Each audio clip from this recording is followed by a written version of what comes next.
Hey folks, Baxel here.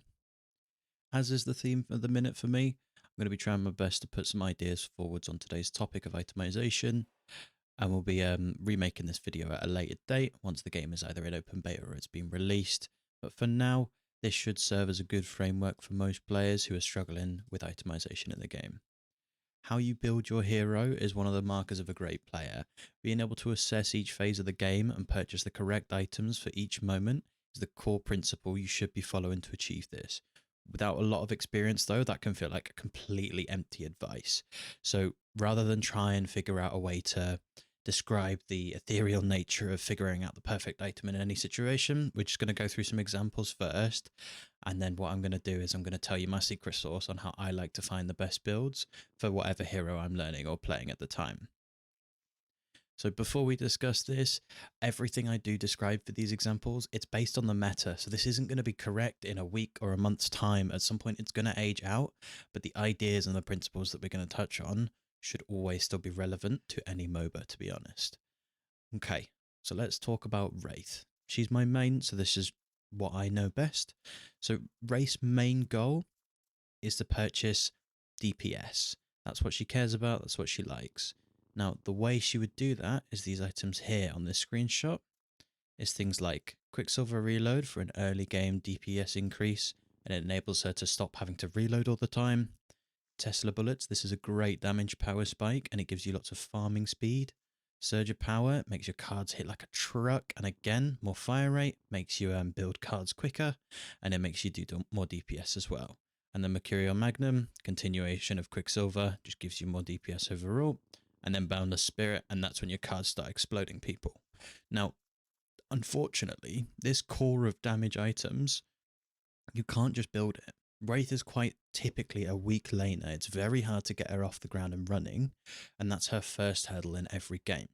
So how you have to build her is you have to acknowledge that there are these items up here that are strong and that help you survive and that enable you to farm up and get these powerful items that you want.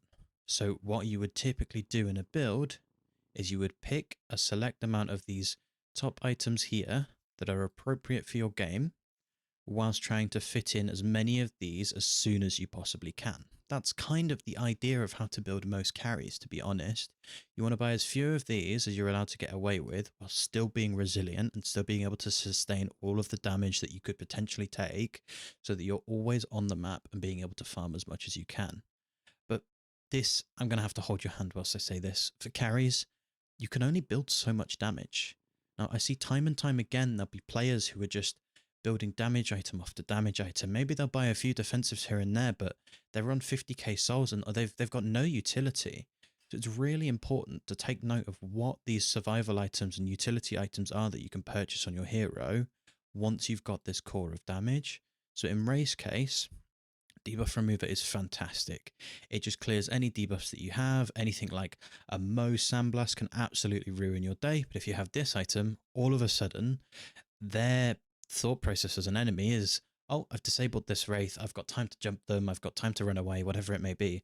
But because you've bought items like this, you can just cleanse all those debuffs and keep going. Similarly, there'll oftentimes be a lot of damage that you can't avoid, so picking up an armor, even though you're a carry and if you come from another MOBA, you may think traditionally that the damage dealers are quite squishy, you can still buy armors and they can be a great asset to you. And again, with things like Fortitude and Veilwalker, they give you this base HP and survival that lets you go from just having lots of damage and being able to farm really quickly to being able to be ever present on the map, constantly being a threat all the time. So this is not how we see builds in game. Some quick highlights on items for Wraith is things like Monster Rounds and Enchanter's Emblem. So that's this item here, and then Enchanter's Emblem, and these other two greens as well. So what I want to touch on in these is Monster Rounds is crazy as an item. Gives you 25% weapon damage versus creeps, so this is the wave minions and the jungle monsters, and then 25 resistance to their attacks also. Now, it's quite hard to say that that feels great, because oftentimes, when it comes to your lane, you feel like the enemies are the biggest threat. But I promise you, there'll be circumstance whereby you are in a position where you take maybe 100 damage from some minions, whatever it may be. So this resistance means that if you have a 700 HP pool early on in the game, and you, for whatever reason, you're struggling and you take 100 damage from a creep because you were in the wrong position or whatever, now that's only 75 damage, and that's a lot better, promise you. On top of that, every single wave you clear is 25% quicker. On average, of course, you'll use some abilities here and there. But being able to clear a wave 25% quicker on a weak laning hero is an absolute godsend. It means that your tower basically takes 25% less damage if you're having to clear minions under tower because they have less time to shoot at it, right? And then on top of all of this, we've got 1 HP regen. Now, if we look at extra regen as an item, this gives you 3. So this is 1/3 of extra regen on top of all of these stats we've already discussed. So 100% if you're struggling in lane and if for whatever reason you're stuck under tower and the enemies are poking you out, Monster Rounds is a must buy. It's really, really strong. So Enchanter's Emblem and these other 2 items here, Battle Vest and Spirit Shielding, they're absolutely fantastic. They give you out of combat regen, and like I said, if we're considering the extra regen is 800 souls and gives you 3, this means that almost 800 souls worth, or at least 66% of that. So let's have a look on my calculator real quick. So that's 533 souls is this here, 2 out of combat regen. Now on top of that, you're getting 15% spirit resist in the case of Enchanter's Emblem. So 15% spirit resist for, let's have a look, 1,000 souls, 1,066 to be precise. That feels like an absolute bargain to me. So this is a really strong item, even without considering these passive bonuses that it gets. That's why you see in a lot of professional games, these will frequently be bought by every hero that can muster them in their build. And again, with Spirit Shielding, if you're going to be taking some damage in lane, which is oftentimes unavoidable, then of course you absolutely do take that damage. You do pick up that item, and it stops that damage from being as detrimental to you. Now, following on from the more survival-based items, you do have things like Extra Spirit or maybe Fleetfoot or Cultist Sacrifice, where they've got a little bit more utility or a bit more nuance to it. For example, Extra Spirit gets you to an investment marker. So these little markers down here in the bottom left, how much souls you spend on an item. So when you hit Improved Spirit, sure, it gives you plus 10 Spirit base, but it also gives you the investment of 800 souls. So this is a really nice, cheap power spike that you can weave in with these survival items to make sure that you're not completely useless and you're going full green wraith, which we very much don't want to do. Okay, so this is what a normal build would look like for wraith. I'm going to show you a few examples and we're going to try and understand sort of where these items come into play and how you may use them. So for the early game section of most builds, normally it's a case of you should be buying all of these. That's what the builder is intending. So in this case, this is Rise and Dark Knights build. They're a very good Wraith player, and I'm quite confident that the way they build Wraith is definitely viable and effective. So like I said, they're using monster rounds at the start of every game by the looks of it, and they're going into Quicksilver Reload. So this is the first item that we mentioned that is a core part of Wraith's identity. So this is something that they're grabbing nice and early, and it's a power spike. So that at that point, once you've got Quicksilver Reload, you can start trading back on the enemies a bit. Now, Battle Vest is a fantastic item, gives you lots of fire rate when you're full HP, and it gives you HP regen to enable you to stay healthy.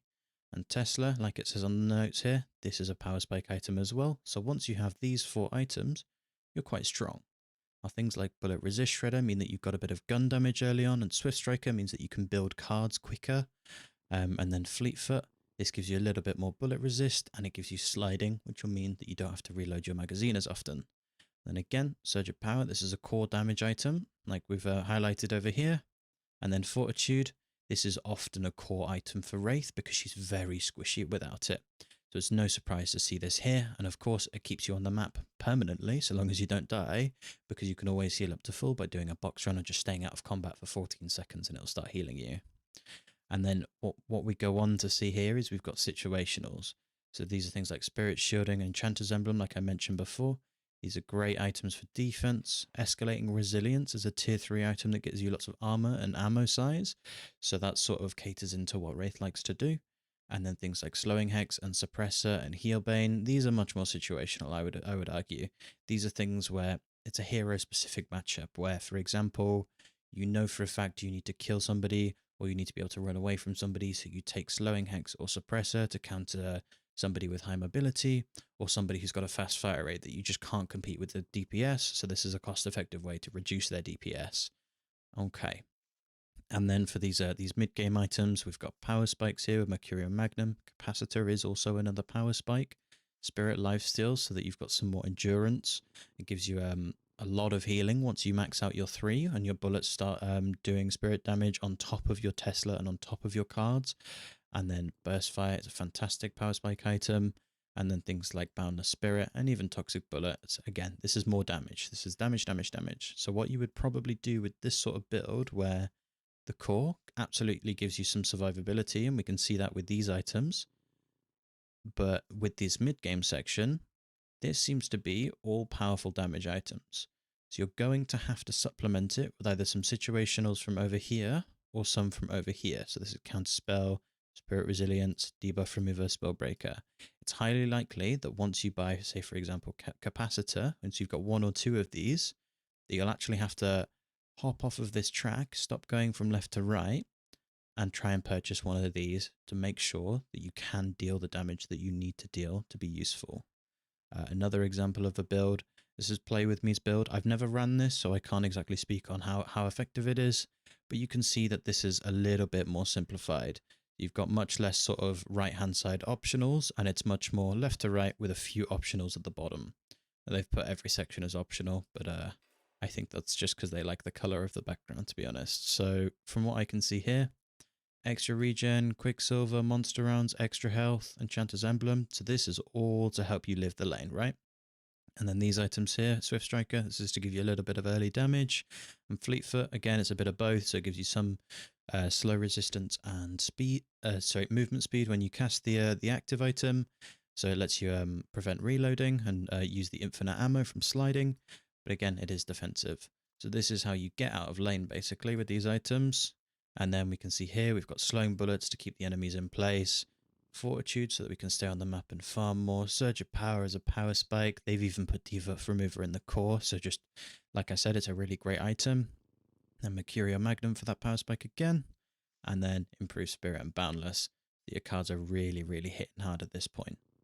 Now, like I mentioned, so below here, it looks like these optionals on both of these categories, to be honest. So this is sort of late game big items, and then these are more sort of buy them as you need them. So you'd have to think quite critically and look at the whole build before you started playing this to make sure that you're using all 4 sections of it properly. And then just lastly, My Names is a fantastic carry player, and this build is quite effective. So you can see here, again, we've got monster rounds, make sure we're clearing those waves. Improved Spirit and Quicksilver Reload to hit a power spike where you can start trading on the enemies. Tesla Bullets so you can start farming properly. We've got Battle Vest for more survivability. And we can see here actually, we've got really expensive power spike items really early on. So this is very, very greedy.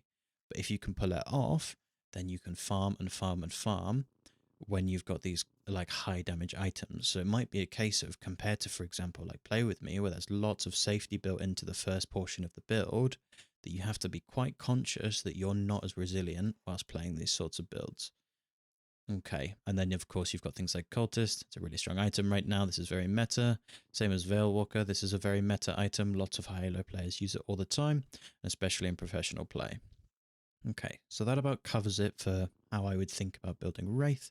In regards to how we can tackle figuring out what the best build for your hero is, rather than just going off of some random person, what I think is really important is looking at the leaderboards. So in this example, we use the Haze leaderboard. I can recognize that Tass, Play With Me, and Jamside are all proficient players that I'm aware of. Now you can just pick the top 3, for example, and then what you do is you go onto their games. So that you go here, you see that this is a game that they've played on the hero that I like. I'm going to click on them here, and then we can see the items that they're building. Now it's important you go through a couple of these because they will be building different items in every game, because these are great players, right? This is what I'm saying about it being a cornerstone of your gameplay. If we look at Play With Me as another top player for Haze at the moment, we can see here that this game they decided they needed to shred armor, and they needed to live with these late game items. And we can see that the core of their build is these items over here, and they've got remover and emblem and fortitude for survivability. And then we can see in this next one here, they're still going these items, but actually they needed some more early game survivability with spirit shielding, and they needed to put people in their place, so keep people in their place with slowing bullets and slowing hex. And then they went for silencer, so they needed more utility in their late game items, is what I'm seeing here. So you can go through lots and lots of players' accounts and look at the builds that they're doing in their games. Make sure you take a wide snapshot of what they're doing over a lot of games, and that will help you narrow down what the core items are and what the situationals are. And then that way, when we go into game, we can start looking at these builds for the each hero, and we can make decisions about, okay, yeah, so this looks like the core of what the pro players are building, right? You can make these decisions, and then before you know it, you'll be able to tell what a good build and what a bad build looks like. So for example, let's go on here. We know Situation is quite a high elo player. We can see that they're running Kinetic Dash. We've seen that in a lot of their builds. They're running Swift Striker. They're running these armor piercing rounds and Lucky Shot. And then in situationals, we've got Slowing Hex. So this seems to match what we've seen in a few of the examples of these high elo players that we're looking at. Mystic Shot. This was something Jamside ran in one of their games. So we can just do this, and you'll have a much better time of figuring out how to build. That's all for today. I appreciate it's been a long one. Thank you for hanging out, and I hope you have a nice day.